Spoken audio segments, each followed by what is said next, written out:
Okay. Great.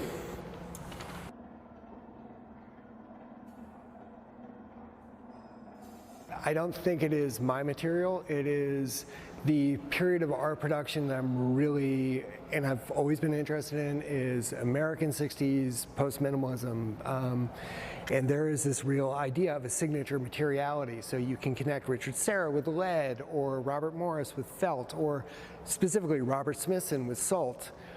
Super huge, important American artists who talked about collapse and entropy and all these things that I'm very interested in. The first time, his work is really specifically related to, like, if there's a signature material for Smithson, maybe it's a piece of broken glass, or it's salt. And the first time he used salt, he was doing an earthworks project, for lack of a better description, in my hometown where there used to be salt production.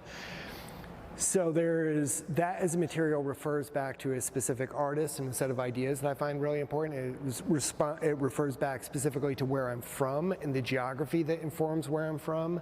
It informs back to a specific idea of, like, social codes and class and landscape in a post-industrial sense, and all these things. It becomes, for lack of a better description, an aggregate way of describing this huge, complicated sort of galaxy of ideas and distilled down into, like, salt. And then, of course, it's got this sort of associative and evocative dimension of Lot's wife and biblical themes and all these kind of the poetic dimension, the accretion left over from tears and all those kind of things, but it's got this core of history that I respond to.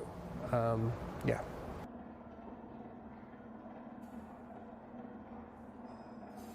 Polyurethane is a hydrophobic plastic in its liquid state. If you introduce moisture into it while it's trying to catalyze or whatever the chemical process is, it screws it up totally. So I decided, I'll take salt and I'll add that to polyurethane. Salt is a desiccant, it draws moisture to it. So you're adding moisture to something that does not work with moisture. So it was a weird process. And it ended up working, and thankfully, I was living in New York, there's a lot of resources available in terms of, places to purchase resin and people who have experience with it. But for the most part, it's a process that I figured out by myself with a lot of trial and error. And I used to work for other artists, so I have experience making molds, and but it was I had the idea and I kept on beating my head against it until I made it work.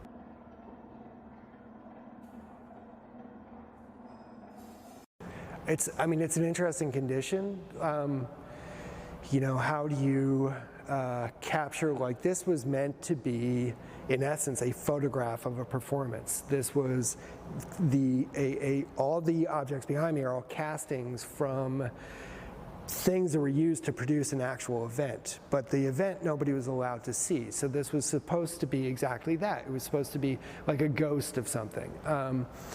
So partly I think it's the casting process, it's the material, it's that kind of translucence, it's all these kind of things, but also fundamentally it's the logic of why I would make something. It's not just an arbitrary selection of, I'm making this object and I think it would look interesting formally, because lots of things look interesting formally.